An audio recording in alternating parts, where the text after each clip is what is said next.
At Your End Step is brought to you by Comic Town and BCW Supplies.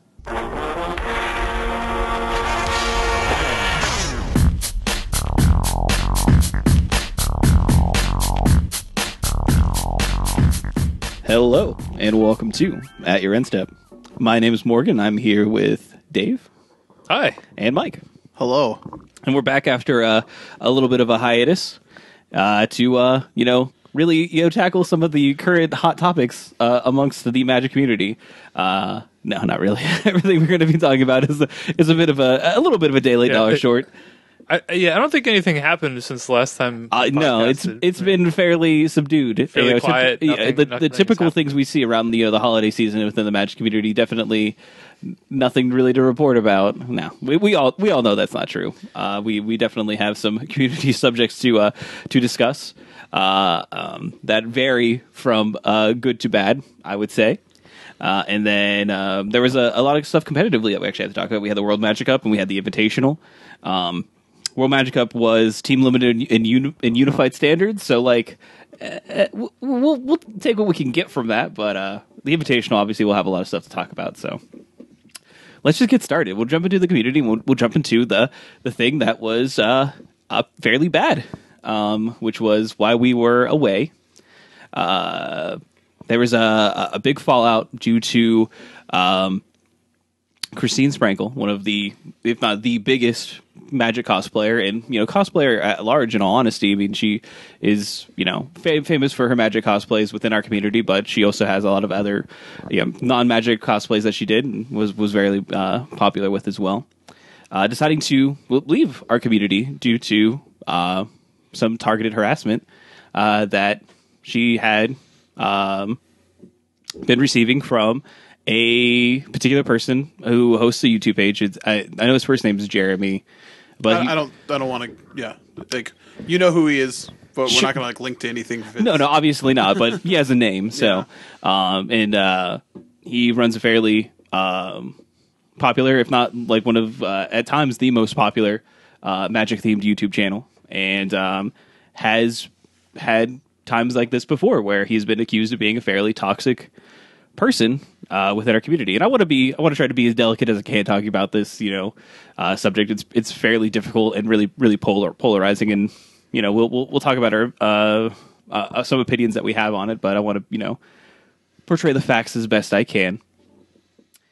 And basically this situation caused a huge ripple within our community.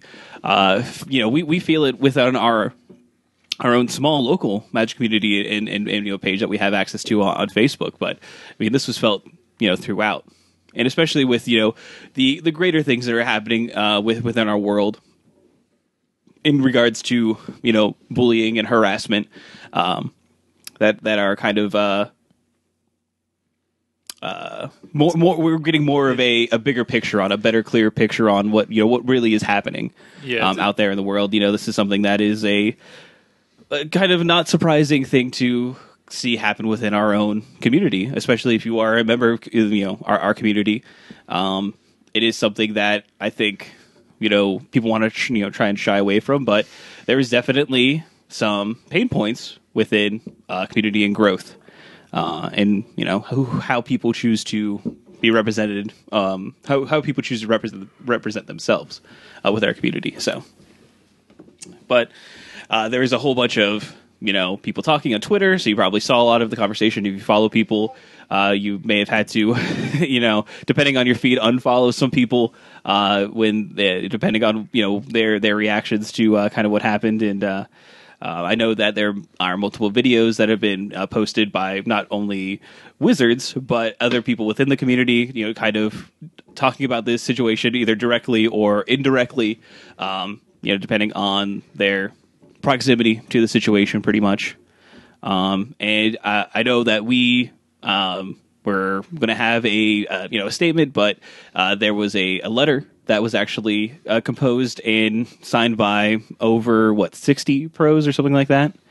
Yeah, the open letter to the community. Yeah. The open letter to the community, which pretty much said what we needed to say as far as that's concerned. So we linked to it, and we stand with the statements that kind of were encapsulated with that letter. We at your Instep are completely for a non harassment environment and a very inclusive environment for Magic. Magic is only as good as the people within the community, and if we want the game to be good, if we want our interactions within the community to be good, then it's important that we are inclusive with who we want in this community.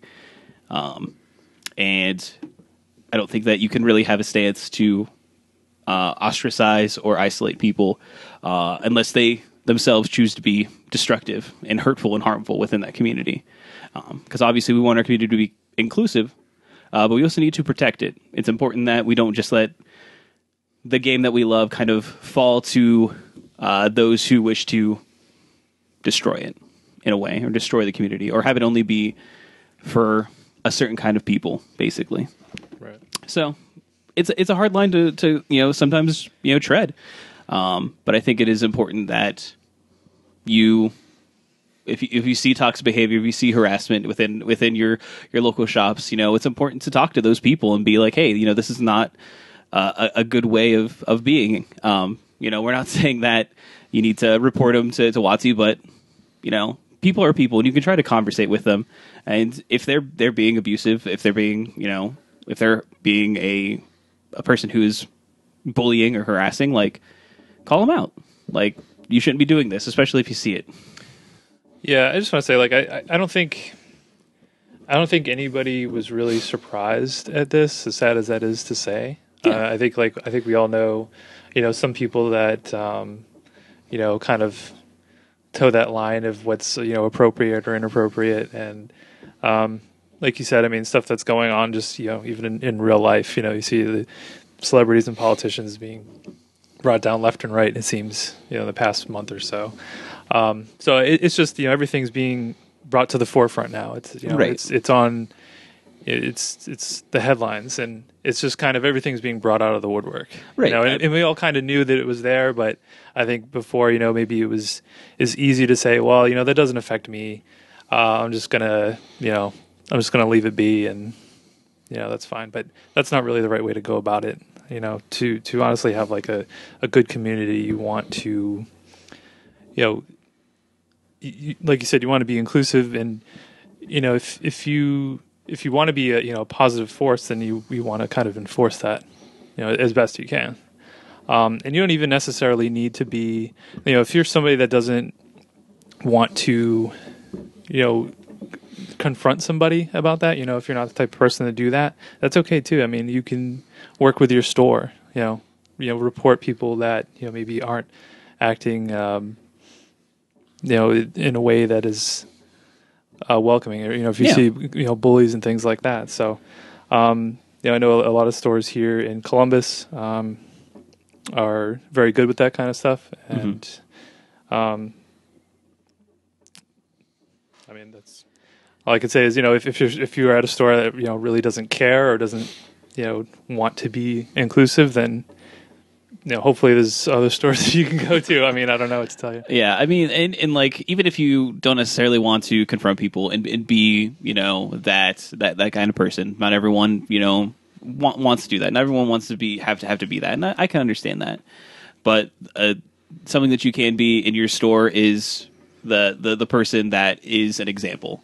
You can be the inviting person. You can be the person that if someone's new, like, to be the person that a new person can look at as an example of positive behavior, of being a good member of the community, of being able to welcome people in, and that's really hard. Anyone starting anything new is going to feel pretty lost and not really sure how they fit in with the community within a local game store. So if you can remember back to when you first started playing Magic and how potentially lost you felt, or how hard it was to fit in, then maybe maybe you can take it upon yourself to be that welcome party that really ushers new players in and really sets the example. Yeah, like you never really know when it's somebody's first time showing up at a store, and if they show up and it's like, oh, this is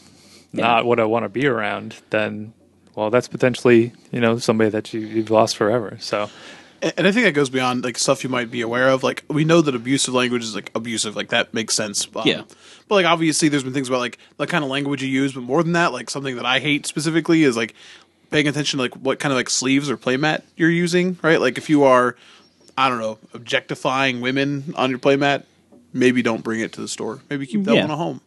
Maybe don't have it. But if you must, don't bring it to the store because I don't want my wife to sit across from you and, you know, that's what's happening. And I've called people out on that, you know, because that kind of stuff is like is minor, but it all builds to an environment. Correct.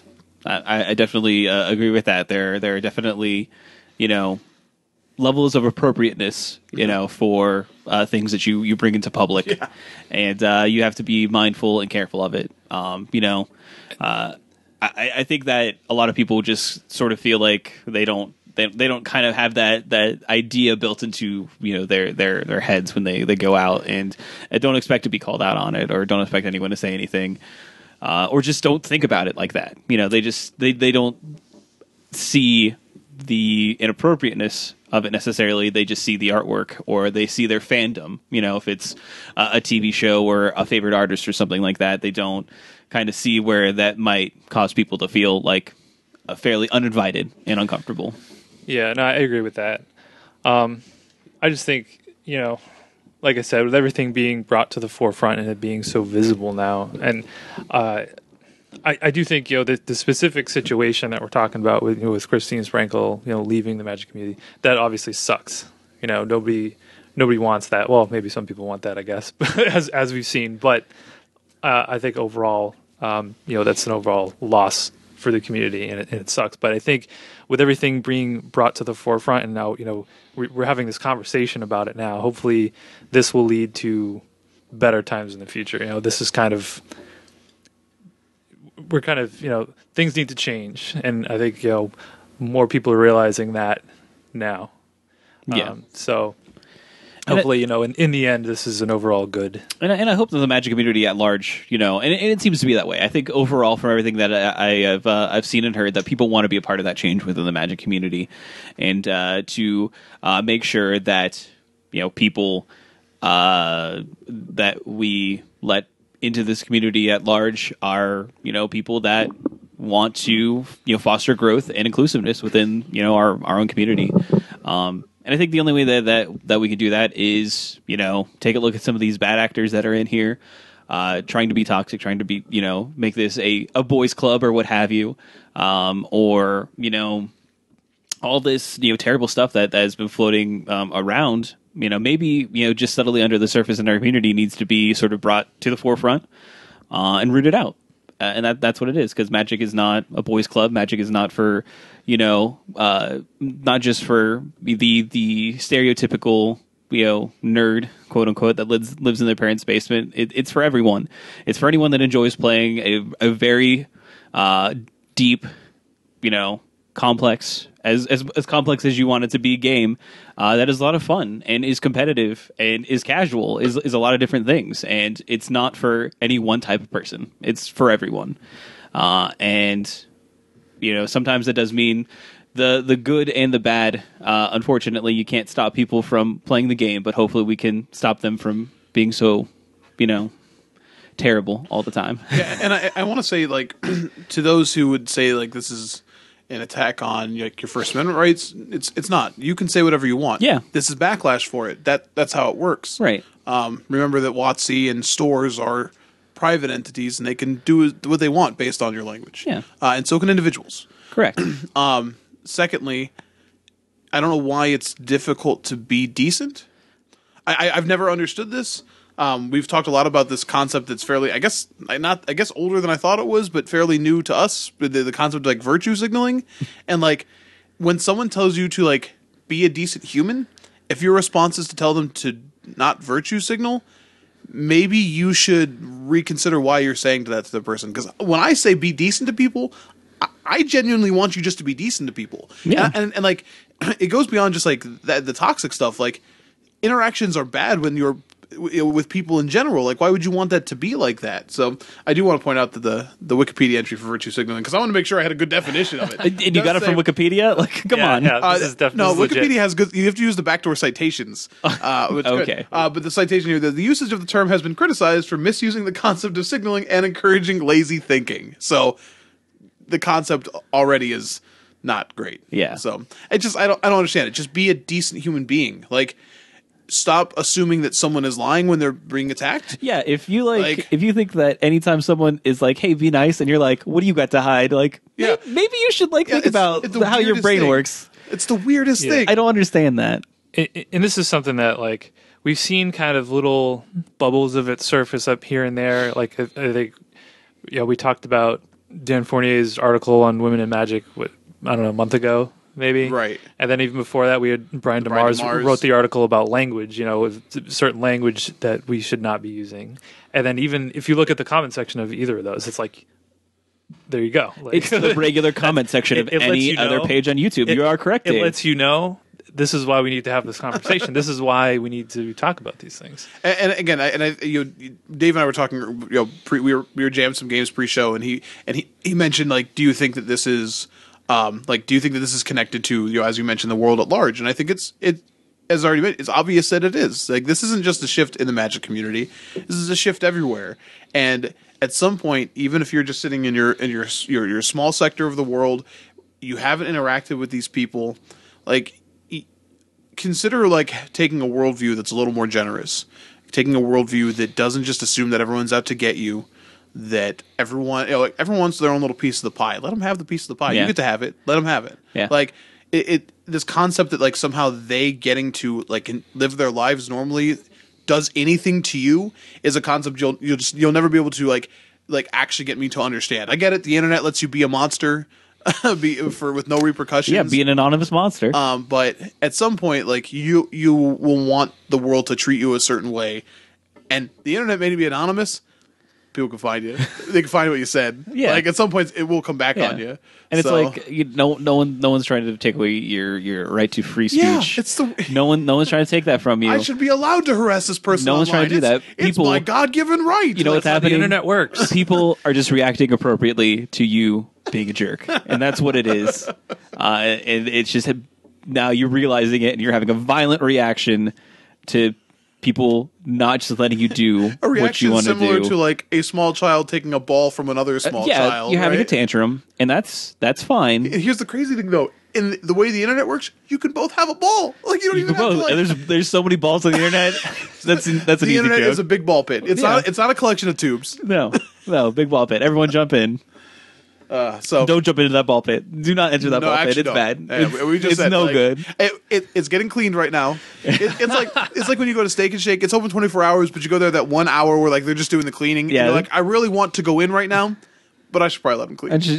They're clearly mopping the floors. I should be in there. Like I actively want this food, but I want that floor to be mopped too. Like it is heartwarming to know that it gets mopped every now and then. But I mean, yeah, this was kind of disheartening. I know that there are a lot of people Kinda. it was very not kind of very It disheartening. was pretty exhausting. Yeah, like, it was. like It a was solid super- week of just like, and this happened, That's and us this saying happened. it as people who like, for the most part, got to observe it. You know what I mean? Yeah. Like, so like, I can't even fathom like, having met Christine Zrankel. Yeah, we have like the cast has met her. We've taken pictures of her, posted she's them. wonderful and so just like kind with her time, and just like the pictures you have of like her with like young girls who are like super excited to like if you help chase that presence away, you should just really reconsider what you are doing and spending your time on. If you think chasing that presence away makes the community in the game better, like that is something I can't like comprehend. Yeah, it just Because like I don't know, like my idea is like the more minds, the more eyes you have looking at something, the more ideas you have. Like that's how you're gonna find good designers, good playtesters, like good people for the game is by expanding the player base. Also, if you think that it's like if you're one of the people that try to criticize the way that like she makes income, but you're listening to this, you don't get to decide what content creator is okay. Yeah. You've messed up. You've chosen the wrong one. So yeah, I mean, I don't know. It's just it's just bad all around, and I think that we could definitely get better from here. I think like you could do your part and make the community better as a whole collectively. So yeah, like I said, it's bad all around now. There's no winner in all this really, Nope. but hopefully we can all learn a little bit. We can be a little bit more tolerant, and hopefully we can move forward. I hope so. All right, so. On to better news. The daily MTG site got a revamp. It's all new and fresh. So fresh and so clean, as Andre 3000 might say. Actually, I think that was Big Boy that technically says that part. I can't remember. So fresh and so clean. Don't you think I'm I'm just so fresh and clean. I guess they both say it. Yeah, probably. All right. Outcast. Outcast. Amazing. What do you guys think of it? I only recently saw it. Of Outcast? I really thought no, Outcast is great. There's no denying that. They really need to come back. Andre 3000 could be, greatest of all time. This is not the podcast to talk about greatest of all time rappers. Unfortunately, this is a podcast about Magic and the new Daily MTG website.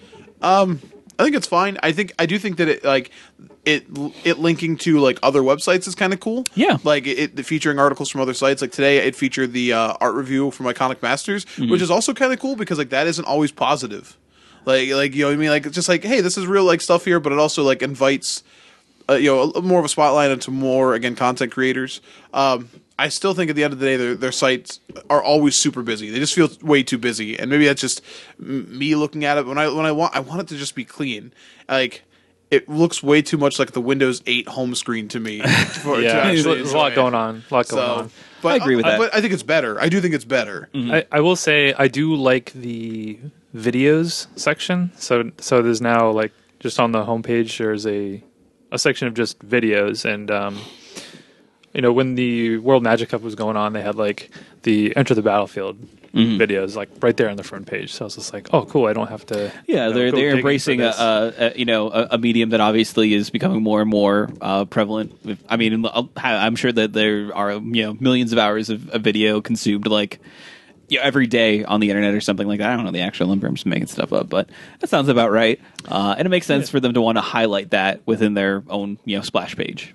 Right. And they even have like right now they have like you could go watch the replay of the Vintage Super League finals, that was on Twitch. So they did this with tournaments as well. So you can go, hey, I didn't catch the end of that. Maybe I'll just go watch. It's right there. It's easy to find. So personally, I like that. But yeah, I do think it's better than what they had. So yeah.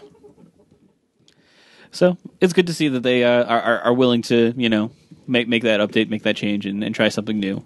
And choose to highlight different things on their website. And, the internet is all about change. So it's definitely something good to see. Next up, some of our listeners may be lucky enough to be playing in that MTG Arena closed beta. Invites for that went out like the 4th or the 5th or something like that. And this was they have a high priority list. I was watching some of the streams, so high priority people, which are likely people that played in like pre-releases and stuff like that, probably get into that queue first. So I assume since this is a beta, there's probably a pretty strict NDA. So I doubt that we'll really hear anything from anyone outside the sponsored streams. But I was watching the stream today, and they did say that they're going to have multiple queues for someone who just wants to play a game, just a one game, or people that actually want to play best of 3 matches with sideboarding, with that full support for 60 card decks with 15 card sideboards, up to 15 card sideboards. So. I think that's important. I think like they need to have that to really sell this product. And once we can talk more about it, once we hear more about it, we'll be sure to pass that information along on the podcast. But if you are a part of the beta, I hope you're having a good time and reporting any and all issues that you have with the product, if there are any. I'm sure it's not perfect. The beta is never perfect. We've only heard good things here. So. I mean, I was watching the stream, and without playing it, it looks functional, which is about the best that I can say right now. But I mean, it's really interesting to see something that is Hearthstone-esque, which is seemingly what consumers want. based on what you see from every other game that just is like, oh, this is, like Eternal and, Hearthstone and like all the other games that are try to be, digital, TCG games. Like, yeah, a lot of them do look like Hearthstone and do act like Hearthstone. So it's not surprising that that's the aesthetic they've gone with because it's the aesthetic that is popular. So I still don't know how I feel about it yet. I've never played Hearthstone. But I've seen it, obviously, and I do agree that it looks similar. But I don't know. I guess I'll have to play it myself. And I think Hearthstone as a program is very, very functional. It definitely is. As a game, I think it is a little shallow, and very, very much so like a little bit more RNG than typically you would expect to see from a game like that. But I think they embrace the RNG elements with that game because they can. Like, it's a digital only game, so they can be as random as they want to be. And I also feel like that is a very manipulatable stat that does intrigue a lot of people. Like variable, like high RNG games like that have highs and lows, so that you can hook players because they're like, oh, I remember this one time where I had a million and one chance to win, and then this thing happened and this thing, and then I won, and I was so lucky. And like, those are good stories that people like to tell because we know, because we play Magic. Is this like a slot machine type thing? Like same psychology. I'm sure that it could be some of these psychology that they're coming into. But us as Magic players, we may have it on a lesser scale. We try to minimize that within our constructed formats and stuff like that. But there are still those times where you pull the one outer and you win a match you had no right to win, and like, those are exhilarating and those give you like that hit of dopamine. And I feel like with Hearthstone, that's something that they maybe lean on a little bit more. Well, I mean, they definitely had the advantage of coming, after Magic, obviously, and then being, a digital only game. Whereas Magic started out as paper, and now you're kind of limited on what you can do. When you're making new cards. Whereas they also have the advantage of like being based on one of the most like popular like IPs ever, which is Warcraft. So sure. But we'll see. We'll see how Arena stacks up. Once we have more info and some of the more. I don't know, details. Yeah, for sure. I know there's going to be like a bunch of live streams and stuff like that, so if any pertinent information gets gleaned from those, we'll pass it along. Now, let's talk about Unstable a little bit. It hits store shelves this week, Friday, December 8th, so if you're excited about getting some awesome-looking basic lands, you will have some packs to get them from, along with some silver-bordered cards. And this is obviously something that you can pick up and play and draft and play in Commander now for a little bit, which is dumb, but that's my opinion. And which also breaks my heart because you know what the most expensive Naya Commander is now? It's definitely the Transformer. It's definitely Grimlock. No. It's definitely Grimlock. When did you sell yours? Way before this happened. Oh, no. So, yeah. Oops. Sad times for me. I mean, how are you going to ever predict that? How are you ever going to, ever predict that it'll become, I got nothing for you. Yeah, exactly. You just can't. I wasn't going to use them. I passed them on to someone that hopefully was. Probably not. They probably are like, yeah.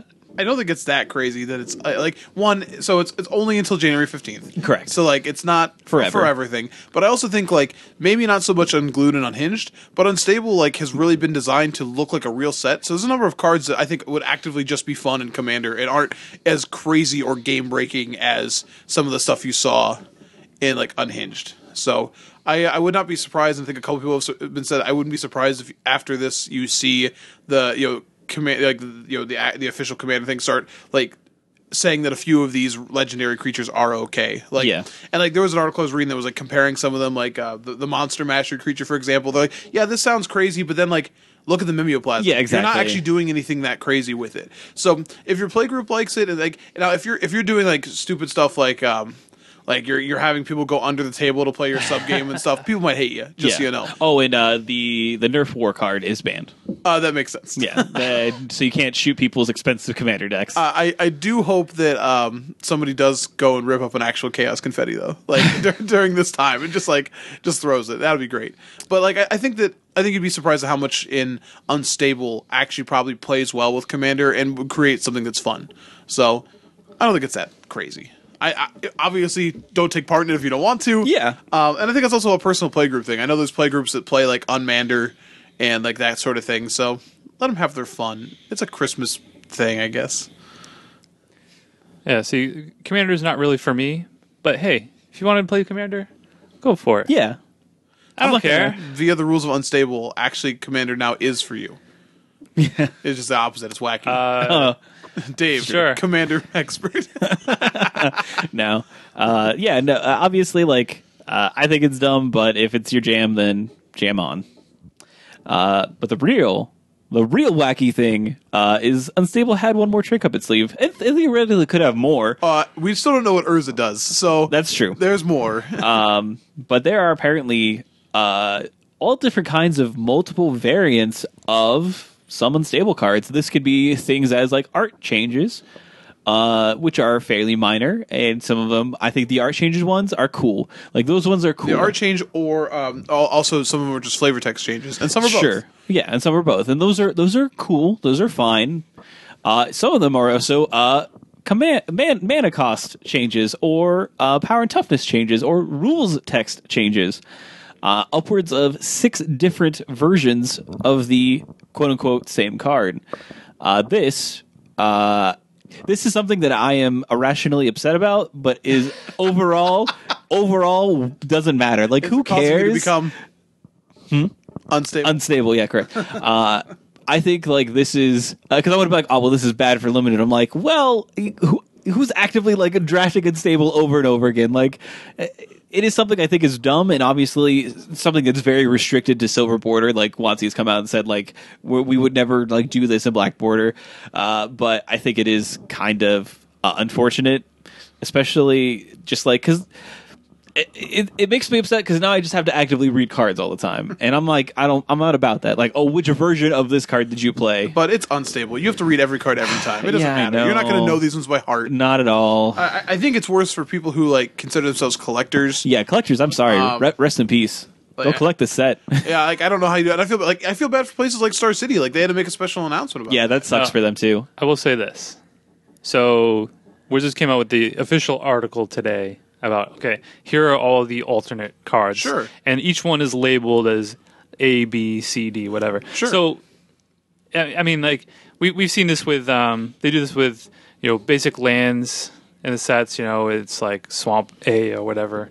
Or even like some of the older sets that had alternate arts, kind of differentiate that way. So, I don't know. It's not the end of the world. It's not the end of the world, but I do think like Star City had released a statement because people buy full sets, so they are now honoring that people bought complete sets. But you're talking about like 6 copies of the same rare, so they have to open that much extra product to make sure they get enough copies to satiate those needs, and then have all this extra stock. Be able to make the lands go down in price. I guess that's helpful. It's also important to note that while Wizards did release an article that have the the variants listed as A, B, and C, D, the cards do not. That is also true. The cards are not in the collector's number. The collector number is the same on all these cards. The way you're talking about like lands that are AB, whatever, they have different collector's numbers. Yes. That's how you identify them when you're searching for them, is land number blank. Yeah, these do not. These have all the same collector's number, which is a good way to keep a secret, but a bad way to introduce this concept to your player base. And I think this is the only kind of set that could get away with doing this in. Yeah, for sure. Yeah, for sure. Yeah, no doubt. And to some extent it's kind of cool, but I think it is frustrating for retailers and like for collectors. So I'm okay with it. I think it leads to like we could talk about some of them. Amateur Auteur is being the first one that mentions, which is the 2/2 one that sacrifices to destroy our target enchantment. But the first one we saw depicted a person on stage acting out Ravnica the musical, and it has lyrics for the song in the flavor text, which I'll perform for you now. No, please don't. We don't need that. But then we come to find out that there is an amateur auteur for Innistrad the musical, Theros the musical, Zendikar the musical. So that's pretty awesome. Like that's it's hilarious. funny, and like you're not changing anything fundamentally about the card except for the art, and like that's fine. My favorite is the extremely slow zombie, which has 4 different versions. There's one for each. A zombie for each season. The Christmas is really good. Yeah, it has like a Christmas hat and everything, and the flavor text is brains. Great. Yeah, but it's so slow that it takes like a year. Like in the flavor text, it just like all connects. I like the summer one, or maybe the spring one. Yeah. With the bird? Yeah, with the bird. Yeah. It's great. Put a bird on it. And I think the card that kind of got everybody talking about this was Very Cryptic Command, which there's 6 different versions of. Misery. 6 different versions. And then they all have all different abilities. So I do want to point out that all of the Sly Spies are wonderful, though. I want everyone to know that Sly Spy, all of them are great. I enjoy the art that the one that has the art flipped because it references the other side. Did you read the one whenever it deals combat damage to a player, that player loses a finger until Sly Spy leaves the battlefield? Yeah, hey, they didn't put any reminder text or anything like that saying you can't cut off a person's finger on that. So no, I think you have to. I'm pretty sure. That's how you're supposed to play the card. Take out a cleaver. Just get a cigar chopper and just get him. Oh, man. Don't play it stable. I enjoyed Novella Elemental as well, because that's a card I already enjoyed because of the pun, but there's 4 different versions because the flavor text is really long, so it just keeps going on to the other versions. It's really good. So I don't like some of this. Some of this is funny. So there's a card in Unstable that I don't get, and it's Target Minotaur. Is it just like a Target joke? Like, I'm going to target this. I'm going to target your Minotaur. He just keeps getting hit with stuff. So, like, the flavor text is not again. So it's like, he's getting hit with a fireball. It's not you have again. To say target Minotaur. Yeah. Which is, by the way, the art that has the umbrella. Oh my god. It's pretty good. Like, I guess it's not funny. It's not that funny, I guess. I don't know. Well, I thought there was like something more to it, and I'm like, is that it? All right. That was my womp womp for the set. Target Minotaur. Womp womp. Yeah, I don't know. They're all pretty good. Beast and Show is pretty funny too. Yeah, because this is a bunch of different beasts. It's like, a bunch of different beasts. Yeah. I enjoyed the Killbots as well, which all have a different adjective. So like they're curious, delighted, despondent, and enraged. See, like that is definitely for Commander. Yeah, but so you could have multiple. You have multiple Killbots in your deck. It's true, but the best part is they didn't change the art for that, but they did change the flavor text. So like enraged Killbot has an exclamation point in the end of its beeps and clicks. The despondent one ends with an ellipses. Like, so they're using the punctuation. Yeah, the curious one ends with a question mark. Ends with a question mark. Like, I really like that. Is such a that to me is a really good subtle joke where it's like, well, how do you tell it's despondent? Well, it ends in ellipses. It's just, it's like it's sighing. And the one that it like sucks, but actually makes a lot of sense is Night of the Kitchen Sink. I mean, so does everything Majig technically. But Majig enrages me. So, but the Kitchen Sink one is just like, what is it? I don't know. He does this. He's got first strike into something else. I don't know. So everything Majig is like really flavorful as an artifact that has all these different versions of it. Well, that one has 6, right? Yeah, but I think two of them have literally different casting costs, and that makes my mind explode, and I hate it, and I don't understand it, and I don't want it. There's one that costs 5, one that costs 6, and one costs 8. Yeah, just in case. So three different casting costs. Yeah, it's weird. Like, it's just one of those weird, quirky things. I hope that we'll never see again, but I guess it's like kind of funny. It makes me actually kind of want not like different cards. Like these cards have like the same name but actually different text is weird to me.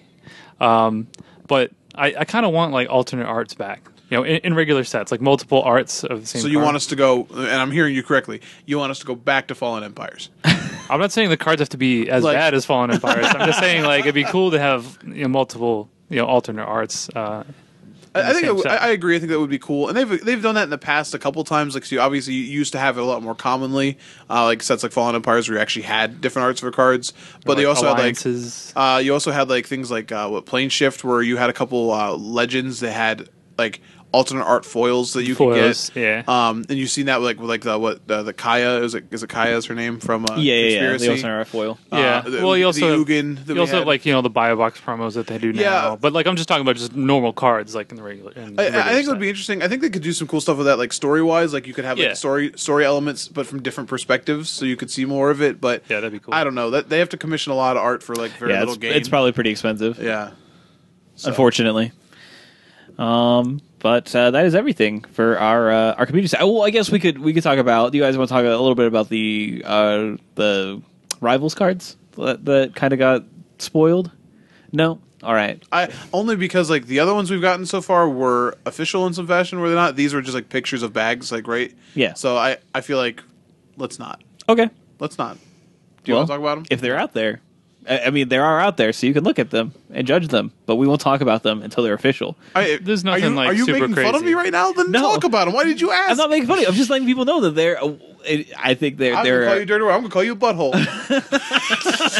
No, I'm not. I'm not being negative. I'm fine with that. I'm just saying if people are interested, they are out there. I just want to play that back. That sounded really like, well, I guess we're not gonna look at them. My tone was off, I suppose. Uh-huh. All right, tongue will be off. I don't even know. I don't know. That's a real good threat. I don't know. Like, I don't know. Cut your tongue out. I don't know. That sounded really violent. Got you good. Jeez, Sir Payne. So I'm like, don't pain me. Before we get into the competitive segment, do you want to give a shout out to Comic Town, our lovely sponsor? They will be holding their Championship Series Invitational Final this Saturday. Mike and Dave are both qualified. Dave has 2 buys, and they will be competing for $5,000. Paid out to the top 32. And then if you don't want to, if you aren't queued for this, they do have other events that you can attend. There is going to be a modern Star City Games IQ the following Saturday on the 16th. So go to Comic Town Gaming Center on Facebook to check out those event details. And best of luck to you two at the Comic Town Final. May you meet in the top tables in the finals, and then just shake hands and be like, "Good, I'm glad we did this." Yeah, that'd be sweet. Bow in the corner. Yeah. I think they'll be streaming it too. They normally do. Yeah, that makes sense. So this is a standard event. I have been testing a fair bit of standard, which I haven't really played a lot of over the last couple months. So it'll be interesting. But I imagine it will be. What are you playing, Dave? I'm playing Teamer Energy. That's what I'm on the record. Yeah, sure. I'm on the record. We play Ramen Pred, so that's cool. Yeah, I mean, I don't have any secret tech. It's stock Teamer. Mountains and Come get me.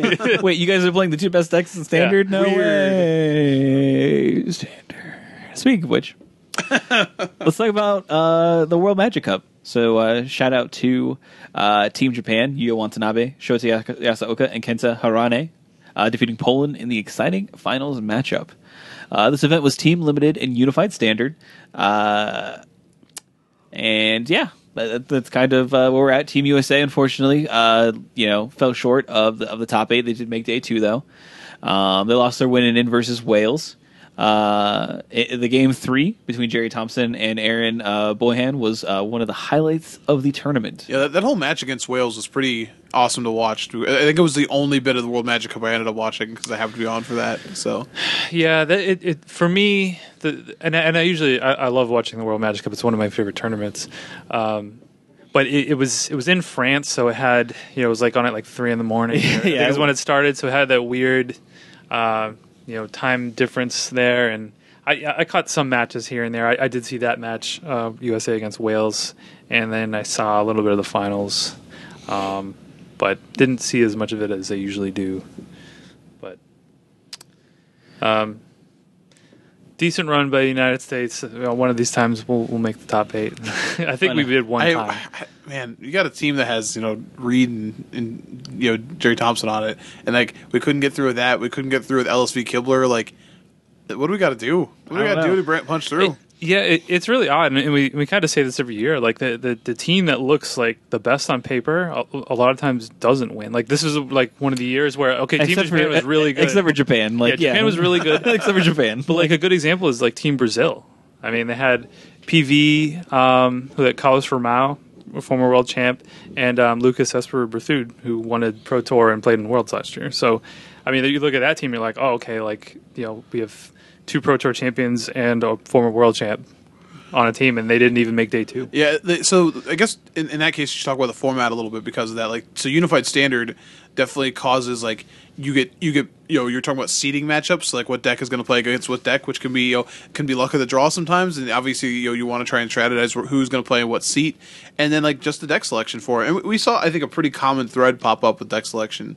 We had a lot of white blue decks, either gift or approach, or like the cycling deck, or the cycling deck, whatever. There's 3 different blue. There was like a blue white deck, a red deck, and then an energy deck of some and like, description. and just really depending on what seat you're sitting at and like which one, like, so like there's a lot of play that way where it's like, and then we saw also like, you know, in this format some cards that can sort of shine. You know, going back to that match versus Wales, like if you go back and watch that, so after the game 3 with, you know, with Jerry, then you had Reed playing his game 3, and you saw Deadeye Tracker come onto the board against Blue White Gift and just destroy Reed. Like, you're like, this is a card that has seen no play, and then all of a sudden just put, you know, Reed into a hopeless position. Yeah, I mean, like, you're playing a stretched standard, so you can play a sideboard card like that because you know that you will probably have a fairly large percentage of the games playing against graveyard-centric decks. Absolutely. So, like, why not? You can't do that in this standard because, like, you're never going to play like a critical amount of like Blue White Godbearer's Gift for that sideboard card to be relevant. 2 or 3 of those in the sideboard. Yeah, but. yeah. And I will point out, like you just mentioned that, like Wales was one of the teams that went a little bit different. You know, they had a blue-black control deck. Yeah, gotcha. You know, in that third seat. So like, and kudos to them because they seem to predict like we don't want our seat to be that seat specifically, like Godpharaoh's Gift. It's going to be, and we're going to play against it. So like it was cool, and that's cool to see in that tournament. And you know, get you credit to again like a team like Wales and some of these, or like a Poland who like, you know, that you have good players. Everybody on these teams is a good player. Yeah, for sure. You know, the ability, like when you see somebody like against like, okay, here's Reed doing this, and then it's like, oh no, he's just getting like crushed by like, you know, this opponent's deck, and also just like getting like teched like real hard. Like it was cool. It's sad. As an American, I'm sad. Yeah, obviously very sad. You know, I don't know. Scoreboard Wales. I don't know what that actually means. But it is pretty interesting because like maybe this is a time where you see like cards like Deadeye Tracker like show up that are things that you may not be relevant now, but definitely are things to think about for later on. Maybe suddenly the graveyard centric decks become more popular, but you can remember that one time that Deadeye Tracker. Now you have an idea of what to actually do instead. So I think like that's kind of where you can delve into these lists and see weird cards that people are playing that they found to be good, or at least good enough for this kind of tournament. But most of the time, like these decks aren't ideal. Like you're not going to pull a deck from this and play it. The cards had to be like stretched. So man. Yeah, I think you're right with that. I wouldn't take too much away from the list here because a lot of teams went like 4-color energy or Sultai energy because like the Glory Bringers were being used by the red deck. You know what I mean? Like so they can't both play it. So it's the lists were a little compromised there. So I wouldn't look at this tournament and be like, oh man, what's the standard tech? Like at this point in the format, like standard's pretty much been figured out, and you know, I think you can look at the results from the Invitational. I think that's more representative. Yeah, that's definitely true. And at this point, we're heading into kind of a lull. We have a Modern Open. We have a lot of Modern coming up, and then until Rivals. Yeah. So you know, it's kind of cool. I do hope that please Rivals do something, but we'll see. That we will. So moving on to the Invitational. It was held in Roanoke, Virginia. It was a split format tournament with standard and modern being the two formats. We want to congratulate Eli Cassis for defeating Sam Black in the finals to win it. So expect Eli Cassis's face to show up on your next X token that he chooses to create. Did they say what he's going to make? Usually they ask in the post-win interview, but I didn't watch it. I heard P. Sully say that treasure token, but like you're like Scrooge McDuck in the treasure. I was like, oh man, you sold me. Like now, I hope that's it. That is pretty good.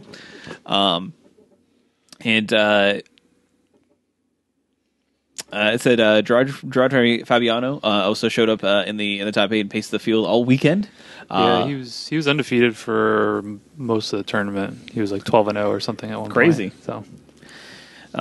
We also have Danny Jessup showing up here in the top 8 as being the other notable name. I know that I believe Dan Muster was rooting for Rio Trevathan. Yeah, we had some pretty young people make the top 8. The youngest person make the top 4, I believe was the number. It was the Austin. Yeah, Austin Collins.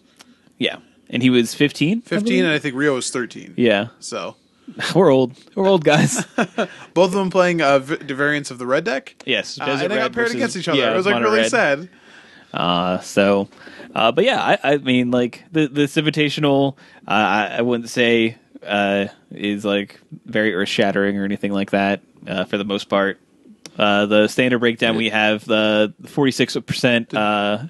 Yeah, sorry. Did you mention Sam Blacktop, Aiden? Yeah, Did I miss he that defeated. I totally missed that. Eli Cassis in the top 8 in the finals. Eli Cassis beat him. Yeah. I will say, like, Eli Cassis, he did play the best deck in both formats, or in his words, you know, he's just going to play the best deck in both formats. So he played Teamer Energy and Blue Red Storm, right, in Modern. But he's someone who likes to go a little bit off the beaten path. You know, he had some things in his Teamer deck, like, you know, main deck Spell Pierce and like Lightning Strike and things like that you don't normally see. And then even in his Modern deck, he was playing Sea Beyond in the main deck because he had the Madcap Experiment, Platinum Empyrean sideboard plan. Gotcha. And that. So that's not really something you would see in kind of the stock list. So it's got a little bit of spice in there. So good on him to, you know, take it down with kind of his own versions of these decks. For standard, we had for the day 2 minigame breakdown, we had 46 Teamer Energy lists and 20 4-color energy lists, along with 2 Sultai energy lists and then 4 Sultai Pummeler lists. So like, a Tune with Aether had a pretty good weekend. Yeah. If you didn't expect that though, I don't know what to tell you. Like that's the next clearly the best. The next decks. highest was 14 Ramanop Red for like the non-energy decks. Yeah. That's still terrifying. Yeah, it's bad. That's a real terrifying number. It's bad. I told you guys it was bad like 2 weeks ago. Yeah, we get it. You were early on energy. No, you weren't. Shut up.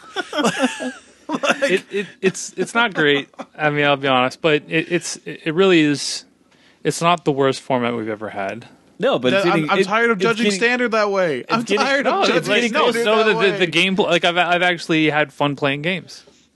Yeah, okay. You've literally said to us that you have not played standard in a very long time. No.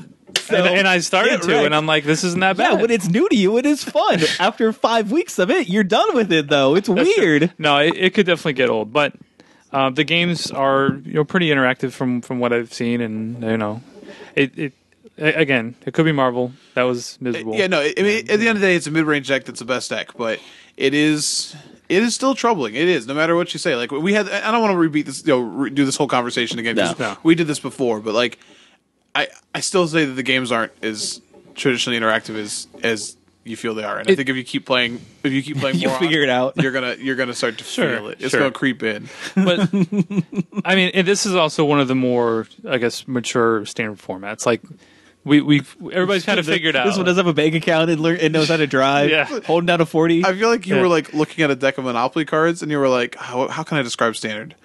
My loan matured. My loan matured. Standard is mature. No, like people have figured out, you know, what's good, and we've seen the same decks do well over and over. So you're not going to be really surprised by anything that happens in standard at this point. A 2016 Attune to the Aether. A very good year. Vintage. No, it's standard, not and I think it's interesting. I will say, if you didn't see this week on Star City, Mark Nestico wrote an article, which I've enjoyed his voice, and I missed it. And he talked about like how Attune is, how good it is, and he compared Attune to the Aether to a little fairy that sits on his shoulder and lets bad players grant wishes, or like grants bad players wishes. And he said something along the line of, "When I got home from the tournament, my wife was pregnant. Attune to the Aether made me the father." And it is one of the funniest things I've ever read, but also entirely true. Not the fatherhood part. I don't think that's true, but it was. It's weird. Like I was talking to Dave about like how it sets up when you say Attune had a good weekend. Like when you look at the way that these decks are built, like Attune does so much. I was telling him as like a Ramanop Red player, like sitting on that matchup, like when your opponent just like plays Attune for 2 turns, like you should be punishing a player that takes 2 turns off to fix their mana. But instead, their turn 3 is Whirler Virtuoso, and they got to play 3 creatures on turn 3. And they don't get punished. Nope. And that's the trade-off that's really happening here. Other cards aren't good enough to break into the deck, and even the cards that should be low impact are much higher. I mean, like if you watched any of the Invitational coverage this weekend, like Peaceful and Cedric Phillips were just like laughing, like hysterically laughing about how ridiculously good Rogue Refiner is, and it's just like, yeah, like it's a creature that somehow gets to have 3 power. it gets to draw you a card. Oh, and it just makes every other card in your deck better, and it's crazy. So the more you play with it, the more you're like, oh, okay, I get it. So I get it. It's mid range. Yes, you're playing removal spells back and forth. Yes, I guess it's interactive, but at some point, it is beyond boring, and you can't. I don't know what rivals could possibly give us that, because seeing as the set can't reference energy at all. So, like, they can't just throw that keyword in it. Let's not get it twisted. As soon as the Comic Town Invitational is over, I'm going right back to Modern. So, like, I don't plan on sticking with Standard. Back. You gotta prep for SCG Columbus. Yeah, pretty excited about that. It's been a little while.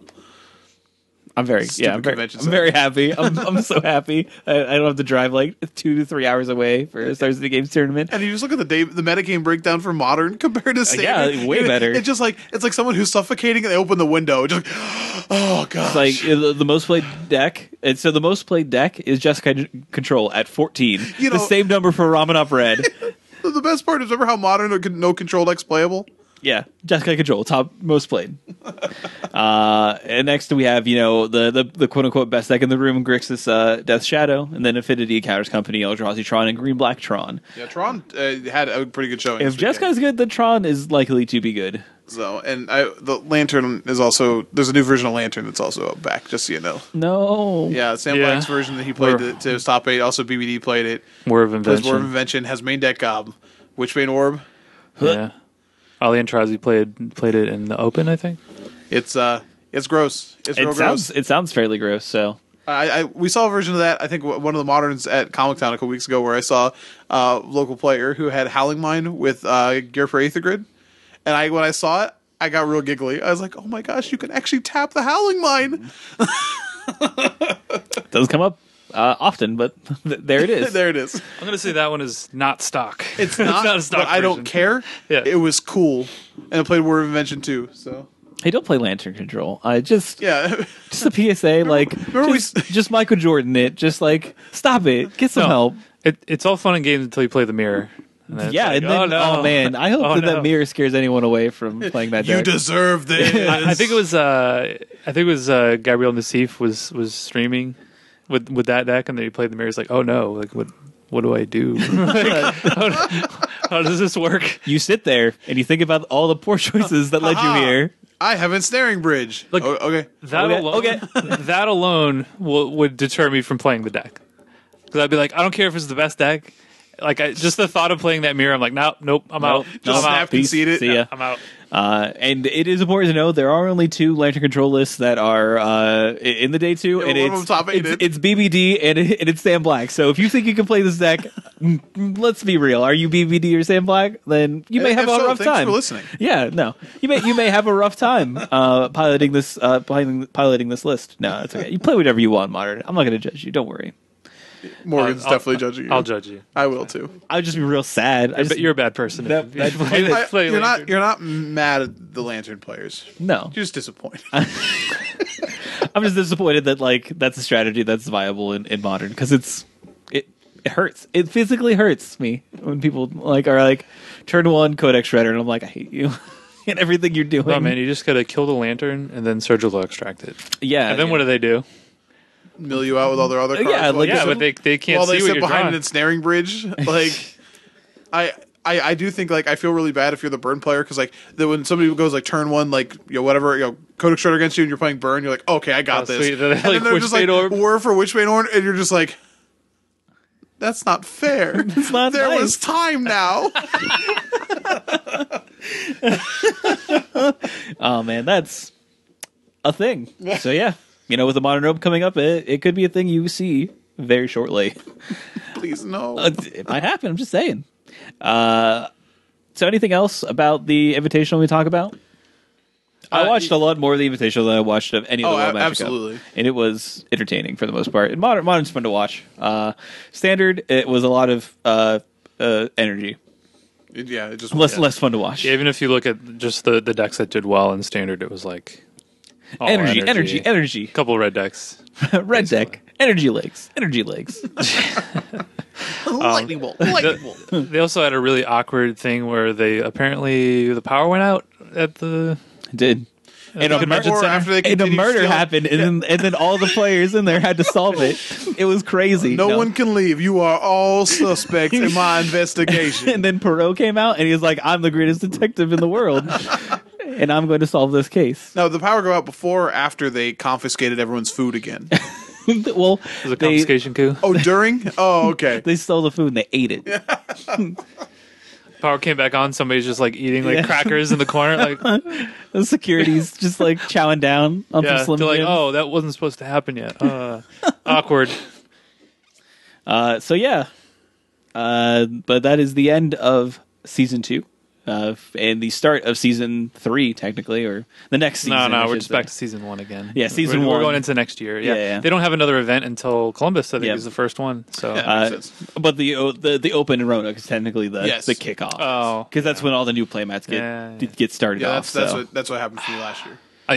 I normally don't care too much about the playmats because I have like a million of them. But I kind of want that Doomsday playmat. That art is so sick. Go play Legacy. Legacy. It's another Legacy one, like the Days one that they have. I mean, they got to get people to play that format somehow. It turns out it's a cool playmat. People play Legacy. I understand. It's standard. That's the one you got to get people to play. Well, that's the least fun. Currently, format. Yes. I thought you said that was really good and interactive. I really enjoyed it. Of the 3, it is the least fun. You backtrack a lot. I didn't say it was bad. I said it's the least fun. Flopper. I don't think many people would disagree with that. I do like the Oblivion Stone for Modern, though. That's pretty cool. I mean, like, only because I play Oblivion Stone in my deck. Do you have those ones? No, I have the old ones. Are you going to switch them out? Maybe. I think I have to buy another Oblivion Stone because I think I need a 4th one for, like, Mono Green Tron. Yeah. So it's either, like, I find an old one or play one of the new ones, and it's like, what do I do? I don't like the new art at all. I think it's fine. I don't know. It's just like... my shiny black rock, bro. I'm always. Oh no, I'm a marble. Yeah, I'm always partial to the original art, so I'll always defer to that. Well, I know that the Iconic Masters art is cheaper, so yes, I will buy what is cheaper. Yeah, I was looking at the price on Kiki Jiki, and the original ones are still like, I think 15 to 20, and then I looked at the new one. It's like, oh, $6. Yeah, I'll get those. Yeah, it's fine. Yeah, let's be real. So speaking of Mono Green Tron, that is what won the Modern Open, piloted by Benedict Chukwuma. I'm going to say, yeah, Chukwuma. It was a Tron mirror in the finals. It was a Tron mirror in the finals. Yeah. Eldrazi Tron and Mono Green Tron. Yeah, but this Mono Green Tron, this isn't something that I've even seen on online. It's a bit different than what you might typically see. It is playing like a fair number of like Eldrazi, even like goes all the way up to like Emrakul, the Promise End. But we see like All Is Dust, no other cards that obviously really contain a color at all. You want to know what jumped out at me? What is that? 5 forests. Yeah, it's a lot of forests, a lot of basics. That is typically Tron only runs like 1, right? Typically, but with the rise in popularity of Blood Moon, Field of Ruin as well. Like, but having a lot of basics like is very important. And this, I think, this version can potentially move in towards maybe a mid-range game potentially. Yeah, but I don't know. I frankly I don't like the All Is Dust. I think you should just be playing 4 stones. But that's my opinion. I think like All Is Dust is really powerful when you're playing like Temple or Eldrazi Temple because it's you can help that can help get you there as far as that goes. I guess it makes sense if you're not playing the Black Splash because the Black Green Tron is kind of the other version that has seen a bunch of play. And like I guess if you're not playing the black, you don't have to run like your Llanowar Waste. Yeah, you don't have to run the 4 other sources basically. So I guess that makes sense. Yeah. But yeah, Mono Green Tron is something that it's making a little bit of a comeback. I know Todd Stevens has talked about this, and he's obviously someone that plays a lot of Modern. It's kind of his specialty. And I think Brad Nelson played Mono Green Tron in the Modern portion of the Invitational. Interesting. So it's getting a little bit of traction there, and it kind of makes sense. Like we've seen Jeskai Control has like steadily increased and is now probably like overall the most successful archetype right now in Modern. Mm-hmm. And it did really well at the regional tournaments, and continues to do well. You know, it had the most in day 2 at the Invitational, so Right. it kind of makes sense that Tron would kind of rise up to fight that because it's pretty good against the blue mid range. Slash control. You just you just go over the top eventually, and that's how you get your wins. You might have a little bit of an issue with Geist of St. Draft at times, but hopefully like you can get past that. But people are cutting that. Yeah, a lot of the Jeskai decks aren't even playing Geist anymore, or maybe like they're just in the board instead of having a main deck. So, but I do like this list for people that are trying to do that though, because you are playing Thought-Nuts here, so it's something you can play a bit earlier and still interact with them and be able to block effectively. So I think that's fairly nice. And the one thing I do have to say about All Is Dust, even though I don't necessarily like it, it is something that you can do if you go like Tron piece, have full Tron, and then like cast it if you need like that turn 3 Wrath for something. So that is theoretically its upside, but man, with Eldrazi Tron still being really good, that feels like super awkward. Yeah, I think it just totally makes sense to me that this I guess classic Tron is kind of making a comeback. It just with the way that the format is right now, it just makes all the sense in the world. Now, I personally, I still think Storm is one of the best decks. Yeah, and so Storm should be pretty good against Tron. You would think, but Storm has kind of fallen out of favor a little bit. Like we haven't really seen as much of it as we have in the past, and that part I don't really understand. Yeah, that is super weird. I agree with you. It definitely Storm would be a pretty difficult, I would think, for Tron. Yeah, no copies of the top 32. Yeah, but that's crazy. Yeah, I wonder why. I honestly do. I don't know like what shifts have been happening within the a gentleman's agreement for players not to play it, so it doesn't get banned. I mean, like Death Shadow here. Yeah, like Death Shadow is pretty good against it, but like we've seen, Death Shadow hasn't been putting like overwhelming numbers up. You know what I mean? Like it's still played, and it's still, would it have like 10 in like day 2 of the Invitational? Yeah, it was the second highest played deck. It's out there, but it's not like so much that it's like, oh, you just can't play this deck anymore. And I think like Storm is decent against Jeskai. I haven't played enough of that matchup to know like the percentages or whatnot, but it doesn't seem like a horrendous match. Seems like you have some room to maneuver there. So I don't know. I don't really get it. But I wouldn't be surprised if Storm obviously we kind of see Modern's a little bit slower to shift with these metagames. Like it takes a while for people to kind of adjust. So like Jeskai has been on the up. Now it seems like Tron is kind of coming up to meet that. And I guess the next thing would be like, okay, then Storm comes back and beats Tron. But obviously there are a million decks in Modern. Right, so exactly. It's you don't see, it's not as dramatic as a shift as like something like Standard where it's like week to week. You'll see people adjusting and like doing well. Yeah. So if Standard is maturing, then I think Modern's going to prison, or going to jail, I should say, because one of the lists here in the top 4 is Mono Red Prison. What? That's what? Okay, sure. We'll go with that. Yeah, I don't know if you stuck the landing. It's a little bit of a stretch, but. But this is a pretty interesting. If you're looking for your Storm cards, they're in here. We see both Pyretic Ritual and Desperate Ritual in this list. Yeah, totally fair. I guess as fair as it can be. Yeah, you're really trying to play Blood Moon. Yeah, or Chalice, or Chalice, or something not fun for your opponent. Turn to Rabble Master. Yeah, that's broken, right? I mean, turn 1 Rabble Master in this deck. I'm in. Oh yeah, yeah, for sure. Turn 1, attack for 1. Hey, get them. I'll take it. I'm a big fan of Goblin Rabble Master. They're probably going to fetch on their turn, so like there'll be an 18. Yeah, let's be real. We got a clock. We see that Kothwatch 2017 continues. Koth showing up here as a one of, but Chandra being the Planeswalker du jour at the 4-mana slot in this particular list. I wonder what advantages you get by just being mono red instead of like red white. Never have an issue where you don't have your white mana when you cast Blood Moon. Get to be one color. Though, I mean, in the white version, it's not playing rituals. They play Simian Spirit Guides, but they're not playing like. Well, I mean, like rituals. When you cast your Blood Moon, then like your Gemstone Cavern, though, like it ruins that. That's like unfortunate. It's fun. That's legendary. Oh, is that legendary? Yeah. You can play multiples of them, right? Under a Blood Moon. Can you? I can't remember how that change works. I don't know if remember like whatever. I don't know. Legendary. I don't think legendary is a super type, so probably. I don't know, man. I'm sorry. I have to. All right. I have to dust off the cobweb. I didn't mean for this to get into a Blood Moon conversation, but like, yeah. This is a deck that I would never play in my life, and I would probably hate playing against it. How many times in your life have you sleeved up Ensnaring Bridge? Once. I'm sure I have at some point. I played Not a lot. I've had Legacy Painter and had it snaring bridges. I've played it in Standard, in Burn, like in a red Burn deck out of the board. But this was not the original printing. This is like the 8th edition printing. Yeah.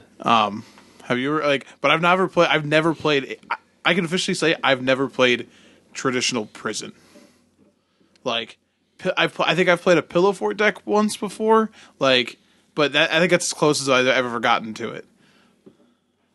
I just don't enjoy that kind of magic. It's just not for me. There are people that really like it, and you can get a lot of free wins that way. Yeah, that's what Blood Moon does. It's just not for me. Like, even if I'm winning in that way, I'm not gonna have fun. So it's I don't know. I get it. Same thing with Lantern. It's like, it's not for me. Yeah. But it's a good thing about Modern. Like this, you can find a deck that fits your style more than likely. Another thing that we see here in the open is some dredge resurgence coming up, and I think that this makes sense because I think it was a popular deck for the Invitational. I think that a lot of people wanted to catch their opponents off guard by like bringing back dredge. Yeah, that's kind of been another trend in Modern is people just playing less and less Graveyard Hate. Like dredge as an archetype really kind of fell off. For one reason or another, and people started realizing, like, you know what, I can probably trim, Rest in Peace here. I don't need these spell bombs, I think you saw that even like in reaction to Death Shadow being played less, but also Death Shadow changing its sideboard plans. Like once Death Shadow started moving back towards Planeswalkers and Young Pyromancer, like the graveyard plan wasn't as strong against them. Yeah, you're not really shutting them down. So you saw that on multiple angles, But so it makes sense, and Dredge is still a deck that is powerful enough that if you aren't keeping it in check, then it can like rise up and have a good week. And that's kind of how Dredge has always been. Like since the mechanic was printed, it's like if people play the hate, it doesn't do well, and then it dies off, and then slowly people cut their sideboard hate, and it gets to a point where it's like, hey, is this the weekend that we bust out Dredge? Everyone forgot about Dredge. Nice. I think even if you look at like the Prison deck, like it opted to play Slagstorm in the main over like Anger of the Gods, right? And like that's a subtle thing. Like like Slagstorm hit a player, hit players every now and then, but like I feel like if the Dredge is the thing, you probably just want Anger. So, but it's also so then I guess you could ask the question, well then just play Graveyard Hate and don't lose to Dredge. But the thing is, it's not. Right. It's not enough of the metagame, so if you're playing these extra like just graveyard removal cards in your sideboard, and then you don't play against any graveyard decks, it feels really bad. You're like, man, I really wish I had another counterspell or another spot removal or whatever, another Wrath for like whatever various decks you're playing against. People were playing Wraths for Humans, which is another reason that Graveyard Hate went back a little bit. So it's interesting. I think like you say, Dredge made a resurgence, but what other deck was also really good this weekend in both things? Affinity. Affinity was everywhere. Yeah, Affinity's always. But look at the saturation over to the top 32 here. Like it's a ton. Yeah. So if Lantern's back and Affinity's good, and Dredge is back, your sideboard should just be all Artifact Hate and Graveyard Hate. You're done. You built it. 4 Stony Silence, 4 Rest in Peace. Play Plains. Play Plains. No, that's not surprising at all. Though, like Affinities continue to be one of the better decks in the format. Certainly a deck. That at least is something that I would still play. That is true. I think we've all played Affinity. We've all dabbled with Affinity. We all went through that Infinity phase. I said Infinity. I don't know why I said that. I've not actually driven an Infinity, nor have I been to Infinity, nor beyond. Nor beyond. Infinity Elemental. You can draft that this weekend. This is there true. you go. Yeah. You can have your own. You can have your own Infinity phase. This is true. I hate you. Stop it. That wasn't surprising to me. I do want to. I know we're still talking about Modern. One thing we didn't talk about one of the top 8 decks. We should mention Gerard Fabiano's top 8 deck. His Team Moon. Oh, okay. Because I know we didn't play Modern in the top 8, but that was a fairly new. Like, so there were 2 versions of Moon decks running around, like blue Moon decks. There was Kiki Moon, which we saw a number of people playing, and and then he had it's a Teamer Moon, which was like beaters, like Goyf, and honestly, looking at the deck list, like I would be terrified to play to play that deck. This is like an old school Jeff Hoagland special. Let's play 2 main deck Blood Moons and 1 Forest for our green spells. Yeah, easy. We always hit the Cryptic forest. Command. And Cryptic Command. Yeah. But he had Huntmaster of the Fells and Tarmogoyf's and Tireless Tracker. Yeah, main deck. So Yeah, that is a and JCP. Childless Tracker is becoming a fairly popular card in Modern. You definitely see it a lot more than not. Yeah, that's why I was like, it's a really interesting deck. Like, it's playing Energy Explosives in the main, I get Blood Moon, Cryptic Command, a lot of draw spells, so we have Thought Scour and Serum Visions and Opt. Like, I'm going to put this deck in the category of a deck that Gerard Fabiano could pilot that nobody else can. It is a collection of good cards. But I've gone down this road before. I've seen lists that he's played. I was like, wow, that's a really interesting deck, and then try to play it, and it's just like, nah. I don't know how anybody wins any games with this. So I thought it was interesting. I know a lot of people who miss like Teamer Twin, for example. Like, you go back and take a look at something like this. I certainly would only play 1 Forest though when you're playing Blood Moon main. Like, we just talked about how, like, Field of Ruin is all over the place. Just god, the Blood Moon just seems really odd in this deck. I think he's playing. His deck is super fair though, so it probably just needs a way to interact with. He's not even playing any more Blood Moons in the sideboard, so like it is there literally just to try to get people. It looks like. Right. And Gerard, I know that he was playing the kind of Blue Moon, just blue red version. Yeah. For a while. So I guess he decided he wanted to be a little bit more proactive and play Tarmogoyfs and some of the more green cards there we see, but. Yeah, I mean, it's definitely a cool looking deck. It's probably not one that I'm going to pick up because I'm not Gerard Fabiano. Yeah. But yeah, that was a good call out. Definitely worth talking about, I guess. Sure. Do you want to talk about the other version, the blue red? The Harlan Fear deck?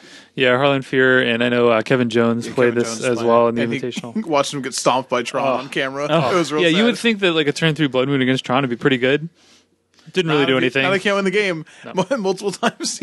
I think game 2 he had only islands in play and a bunch of Kiki-Jikis in it. Oh no! And I don't mean like that's not how you cast those. Like no, like the guy systematically like took away his red sources. Karn to Stone Rain all his red sources. Now who's playing land destruction? But no, it's an interesting list. So like we've seen some of these blue-red, kind of Blue Moon with Through the Breach Emrakul. That's the finisher. That's the common ones that I've seen. Yeah, and that deck's kind of steadily gained popularity. Did pretty well at like the RPTQs, things like that. So this is kind of a different take. It's basically like has the same shell. It's got like Blue Moon. You have your blue cantrips, counter spells, bolts, things like that. But the kill condition instead of having your Through the Breach Emrakul is just Pestermite, Deceiver Exar, Kiki-Jiki. I'm not sure that I like that just because I like that the other version can play at instant speed, whereas this is at some point you are forced to tap mana on your own turn. But I guess like maybe you can try to get into a spot where you can do that and then just win on the spot. Actually. I guess Through the Breach Emrakul doesn't automatically win the game, even though it most of the time does, but technically not guaranteed. But it's an interesting take. I still don't know if it's better than the Through the Breach version, but yeah, but it's cheaper if price is a concern. Yeah, you still have to buy the blue red mana base, but. Well, I mean, like I pretty much have this whole. I understand. Like, I don't have the. I get it. I know it's blue and red, so of course I have. Yeah, you got it. I get it. But I don't have Through the Breaches or Emrakuls, but I can certainly pick up $6 Kiki-Jikis from Iconic Masters and plenty of Pestermites and Deceiver Exarchs between Mike and I. Yeah. So. Or Mike and Ike. Or Mike and Ike. Yeah. So yeah, that was another, I guess, somewhat new. Well, kind of old deck. Kind of old, kind of new. Yeah. All right. Let's do some quick hitters with the Modern Classic. It was won by Mark Stanton with Jeskai Tempo, defeating Eldrazi and Taxes in the finals. We also had a Enduring Ideal deck place third, piloted by Shane Morris. I feel like it's just an awful way to play a tournament. I don't know. It's just for me, like, Lantern sounds awful, but so does this. I'm pretty sure this is the guy that I lost to when I played in the Modern Classic at the last invitation. I hope so. I hope there's only one man doing this. Well, Yep. I played against this deck, and he definitely got me with a hard. It was a hard cast Form of the Dragon off of a Lotus Bloom. I was like, oh, didn't see that one coming. And I was playing a deck that had no answer to that card. but yeah, I mean, third place. That's better than he did at the last one. I think he was like top 16 in the last one. So definitely cool. I mean, he's definitely the only one doing it. That we'll just say that. Yeah, he's the only one doing it. Yeah, it's all him. Hey, congrats. That's obviously his baby. He is the Enduring Ideal. Yeah. And then we have BBD in fourth with Lantern Control. So there you go. There's that Lantern Control list if you want to take a look at it. And I think Jarvis, you did a deck tech for it as well. Yeah, probably. And then there were 3. There's so many racks in the top 8. Just like many people losing life for less than for not having enough cards in their hand. I think Todd Anderson wrote about he was going to play 8 rack at the Invitational. So that got you know what? Bump. This is the Tom Ross Memorial Tournament. He was there, I guess. Not playing, obviously. I know, but I'm sure it was a proud moment for him. Then he was like, "Oh, look at all these, look at all these little stuffy dolls getting ripped apart." Yeah.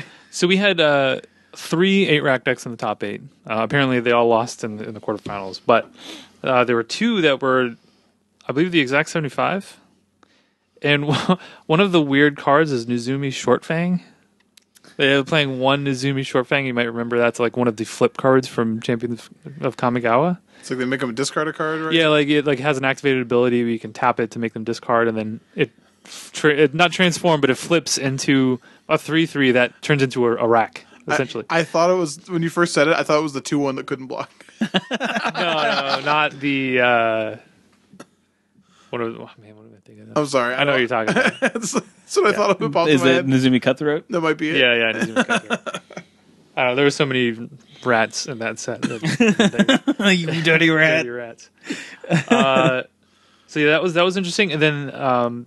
Speaking of rats, the other one that was different had 4 pack rats in it. There's so many rats in this top 8. They need to call an exterminator. It's bad.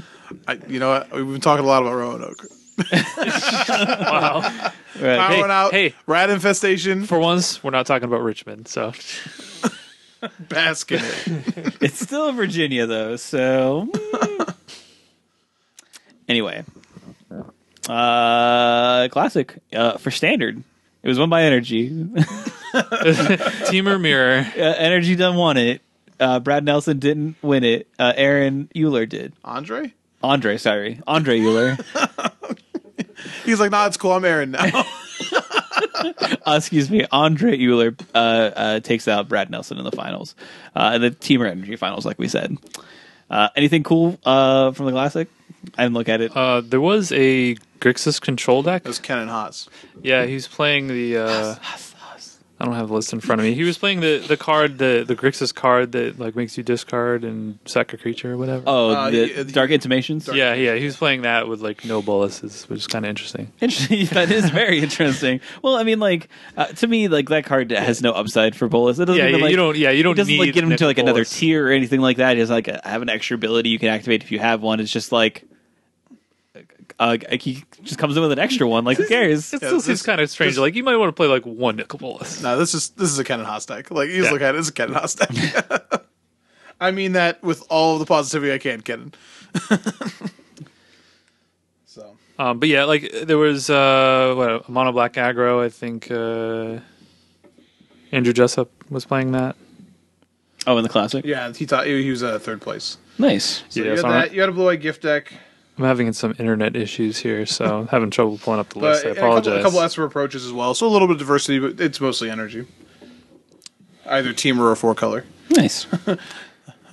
Regular or like I don't know, dark chocolate. Like I don't know. Like I guess it's the season for like it's definitely like like peppermint chocolate, like a, yeah, peppermint bark. Yeah, that's We're doing it. All right. Well, that was all the fun tournaments that happened over the weekend. It was a lot. There was certainly a lot. Before we jump into the wrap up, I do want to give a shout out, of course, to BCW Supplies. With the holidays coming up, I'm sure that you might have some MTG or other card, aficionados that you might be shopping for, or even comic book fans or what have you, other people that enjoy collectibles. If you are shopping for them, be sure to check out BCW Supplies at www.bcwsupplies.com to get all of your collectible protection needs. And they have obviously awesome card sleeves, deck boxes, and binders, but also they have stuff for, again, comic books, baseballs, even like anything that you want to keep protected that's considered a collectible. They have a way to help you out. Yeah, so definitely check them out. They have like a basketball protector. You could put like a head in, and like a whole human head. That's correct. You can put Urza in there. Yeah, it's very true. Keep them. You gotta protect your foil Urza. That's unreal, actually. So yeah, be sure to give them a look for all of your holiday gift buying needs. Do we have any more products? We do. We could do a giveaway for the holiday season. Yeah. Yeah, we can arrange that. We have Let's do that. a few deck box LXs left. So the deck lockers. Those are sweet. They're very, very, very nice. So I have a few of them, and I use them all the time. Yeah, and they're great. But we do appreciate them sponsoring the podcast, and we'll reconvene and come back next week. Then we'll schedule a giveaway for you folks. So what's happening this weekend? Well, of course, we have the Comic Town Championship Series final. I feel like this is where Dave and I should cut some like WWE style. Like, yeah, get some intro music. Like, come on down to Comic Town, but there's no point because I'm gonna Ramanov wreck ya. I can't possibly top that. I guess you convinced me. I don't even know why I'm going to show up now. I'm done, actually. Oh, yeah. We also have GP Oklahoma City, which is going to be modern, and then GP Madrid, which is Team Unified modern. So a whole lot of modern going on over the weekend. So if you want to see, modern that's a little bit weird, you get to watch Team Unified. If you want modern that's not so weird, well, so Unified modern isn't as weird as like Unified standard because there isn't a lot of overlap. Weird. There is, and the nice thing is, I feel that there are a lot of really, really strong decks to choose from this time. Obviously Grixis is really good, but there's still so many other viable decks that you can really pick from that you don't have to sacrifice that much. Yeah, and there's enough decks where even before, I think in standard you have mana based overlap a lot, but in this one somebody can play Tron. Yeah, and then have no overlap. You can play the version of Storm that doesn't even play fetch lands if you want to. So yeah, you can do some cool things for sure. So it's going to be a lot more diverse than what you would expect from Unified standard, of course. But yeah, I think it's an awesome weekend to watch some coverage. I'd like to see some team disparate modern where they're not allowed to talk to each other about their deck selection and they can't make eye contact while they're playing. They're seated very far away from each other. And of course, Unstable is coming out this weekend. So check your local game store to see if you can potentially draft. I think we're going to do some drafts. Yes, we are. I don't know why. I don't know why. You know what? It will be fun until I die to an infinite elemental, and who cares? I will because I paid $10 to die to that. Yeah, but then you got 3 lands out of it that were worth more than $10, unless you open all planes. So real quick, I don't think. And sadly, I would need all planes anyway. So did you guys see one forest? The top 8 of the World Magic Cup? They gave the players the basic lands. Yeah. For, they did not look like Magic cards. Yeah. So seeing them in action, how did you feel? I didn't see them in action. Okay. They were fine. Whatever. I mean, I like seeing them in action. I don't think makes if you were I don't know how these look, and then you saw them on camera, you were you sold me. Well, yeah, but seeing them in contrast to other cards, you know what I mean? I think the border it just looks really strange. But the ones where the art is good, like the island, I think looks better in general. But I think the lack of a border makes it really tough, especially for people who don't use like a traditional land stacking or land placement. I think it's a little weird. So if you like them, that's cool. I don't have a strong feeling either way. If I have some, I may or may not use them, but. I'm not. I guess I'm leaning more towards not a fan than a fan. Sorry, Mr. Avon, I love you, but yeah, I'm with you on that. I'll have to see him in person. I like them right now, but I'm willing to be their father. Yeah, I'm willing to be corrected if they look like bad in person. But I want some for like modern. I don't think I'd ever use them in standard. I do like, want I don't want to have that large of foil, I do want to see a foil one in person. Yeah, for sure. I don't think I'd want to have like a large enough collection of them to like use them for standard. But like modern, like you typically play so few basics anyway. Like the most you need is like 5, depending on what you play. There is something to, like, some people like to play, like, for example, some people like to play white border basic lands because it makes it easier to fetch. Like, you can find them easier, and these will be really easy to find. That's true. So there's something to that. I don't think they're. I think I'm with you, Mike. I'm leaning towards not a fan. I do like the art on it. It's just weird that it doesn't have a border. I think if it had a border, I think they'd look much better. It's probably the kind of thing that will be less and less jarring the more you see it. Yeah, and we can just appreciate the art. But it looks weird to me, especially with like colored sleeves. It just looks it looks weird to me. I wish they didn't have the hollow mark. I think I agree with that as well. Yeah, I think it's weird that they do. Well, I think if I had to guess, it's because it's the only expensive thing in this set, so they had to do something. So you don't that potentially be Sorry, I started to do some. Morgan's running out of batteries over here. We got to wrap this up. Decided to do some improvisational jazz. See, plug them in. That's all, folks. I think that's the only thing that's really weird about them. Anytime I look at them, I go, "Why this?" Like. But that's my only true gripe with them at this point in time. Morgan, what's that flashing red light?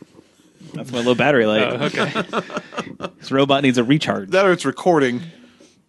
Wait. This is recording, right? Yeah, this definitely is recording. I just feel like Morgan. Like Morgan is recording. Oh, yeah, I'm the backup. Okay. But that is everything for this week, folks. If you want, you can always reach out to us via a bunch of different means. You can tweet us. We are Your End Step, and when you add us, it's at Your End Step. Then we do have a Gmail account as well. It's just at YourEndStep@gmail.com. Of course, Facebook. Just do a quick search for at Your End Step, and we pop right up. Not us individually. We don't just pop up in your browser and you can ask us questions. We have a page on Facebook. That'd be actually. Crazy. It'd be too much. We haven't invented that yet, but don't ever. Someday. Whoever is thinking about inventing that, don't invent that. We also have various ways you can download the show. If you download us via iTunes, feel free to leave us a review. It helps with our visibility and getting new listeners. And if you download us via MTGcast, feel free to check out some of the other awesome Magic-related shows that they have on there. Of course, you can feel free to check out our sponsors again. Both Comic Town and BCW Supplies are on Facebook, so if you can go and like their pages and stay up to date on events happening at Comic Town and products being released by BCW, that's the best way to, of course, stay up to date with those happening things. And of course, thank you so much for listening to this week. We'll catch you guys next time, and you have a great one. Bye.